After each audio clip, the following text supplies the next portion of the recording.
Good afternoon. On today's Angry Alien Bulletin, about 8 years ago, this remarkable footage was shot by a couple of off-duty British police officers, and up to this point, there has been no natural explanation, or artificial one for that matter, that seems to have stood the test of time. But what I find to be particularly interesting about this footage and other cylindrical objects that have been photographed or filmed flying about in our atmosphere is the remarkable similarity between these objects and objects that have been spotted throughout the solar system. All of this and more coming at you on the Angry Astronaut right now.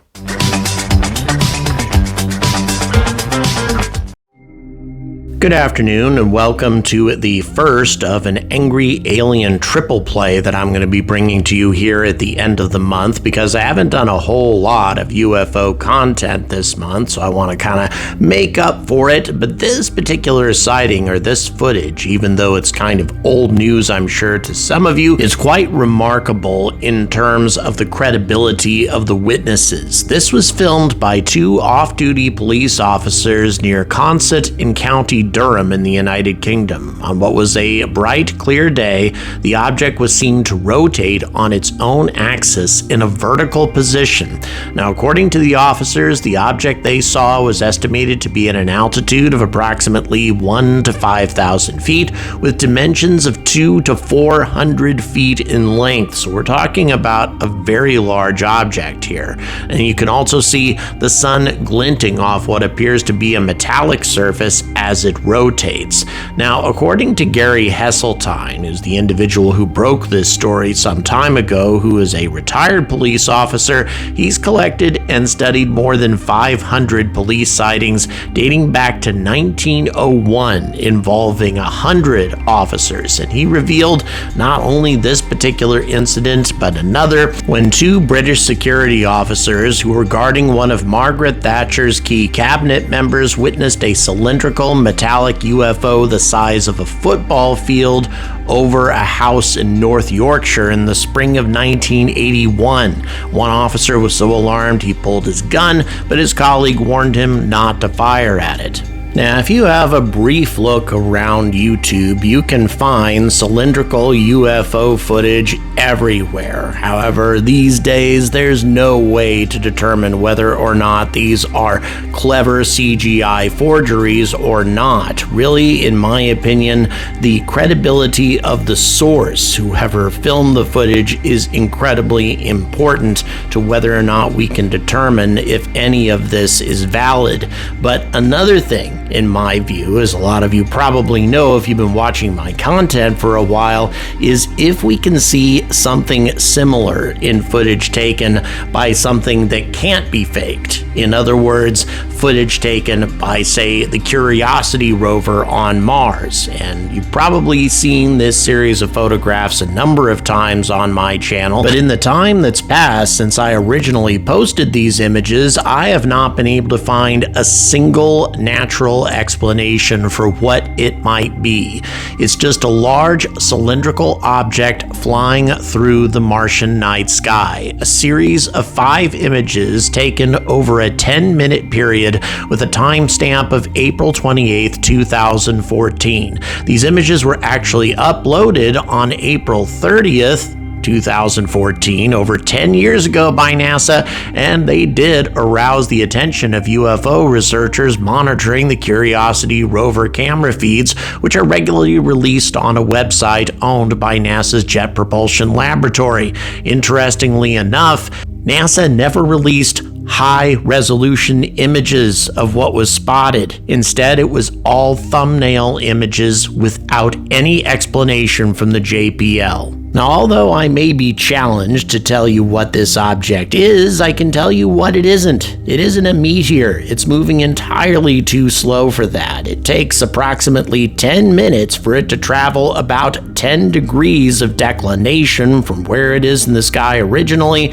down to the Martian horizon. That's way too slow for a meteor. It also isn't any sort of probe that we currently have in orbit around Mars, or that we had in orbit around Mars way back in 2014. It also isn't a time exposure streak. The shutter speed is normal on these photographs. Now, it could be just flying through the Martian sky, but it appears to be something in orbit. It's traveling in a very predictable trajectory, a trajectory that tracks across the sky like something in orbit, and it's traveling at a speed of about 1 degree worth of declination for every minute or so. That being the case, we'd be looking at an object that takes roughly 6 hours to orbit Mars, which isn't all that different than Phobos. Phobos takes a little over 7 hours to orbit Mars.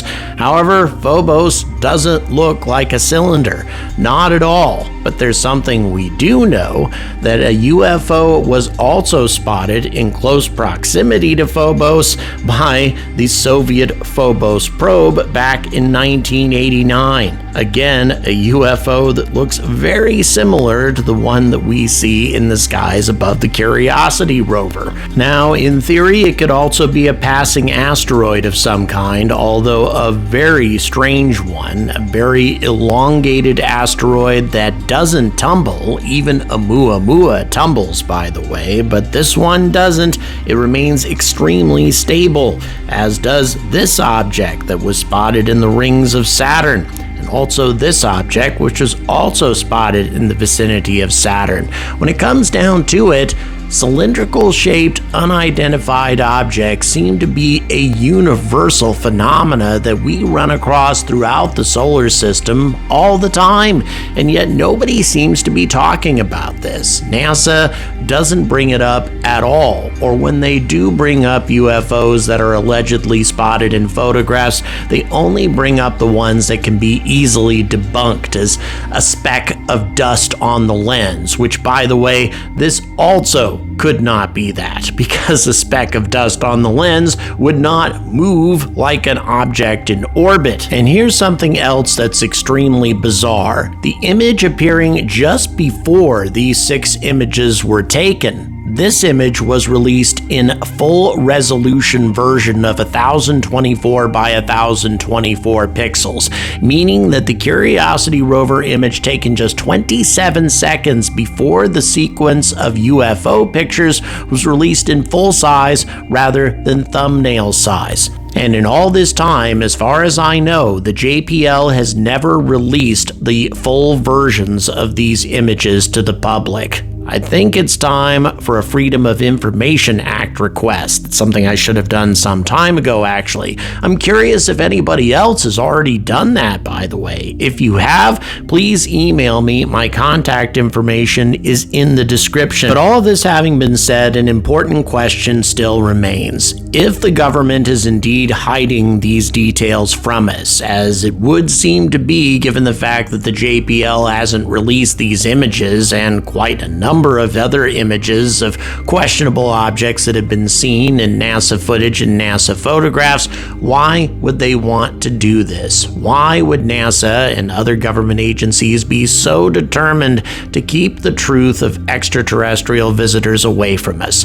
Well, first of all, these objects, if indeed they are the product of extraterrestrial technology, are terrifying in the extreme. For example, in this footage put out by a channel called Genided, I believe. By the way, I have that channel linked in the description. Provides some really amazing footage. Very good UFO footage channel, by the way. Highly recommend you check that out. But these images definitely show hypersonic objects screaming through the sky far faster than any commercial airliner or even any modern interceptor. Now, it could be hypersonic missiles of some kind, like a Russian Kinzhal or something. However, I've seen Kinzhal footage, and none of that travels as fast as these objects appear to be going. But once again, could be clever CGI as well. We don't know enough about the source, that is to say, the people who took the footage. But if any of this is genuine, this is the sort of thing that would definitely frighten the public. And as far as the NASA images are concerned, all of these cylindrical shaped objects are utterly enormous. We're talking objects that are about as long as Phobos, several kilometers in length. Any civilization with scout ships capable of traveling at hypersonic velocities and motherships this enormous could wipe our civilization from the face of the Earth without a second thought. All they'd have to do is divert a sizable asteroid on a collision course, and there would be nothing we could do about it. They could scour the entire surface of the planet of all life if they wanted to. And that kind of reality might be something that the general public is not yet ready to deal with.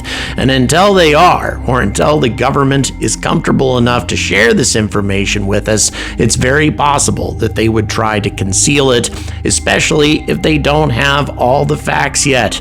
At least that makes a great deal of sense to me. What do you think? Please put your thoughts in the comments, and also please don't forget to like and subscribe. And finally, please consider supporting this channel on Patreon. I just added a new exclusive video title, this one about lunar space elevators and how they could revolutionize the future of mining in space and to really supercharge a space-based economy. So if you'd like to see that exclusive content, all the details are in the description. Thank you very much for watching, and as always, stay angry about space.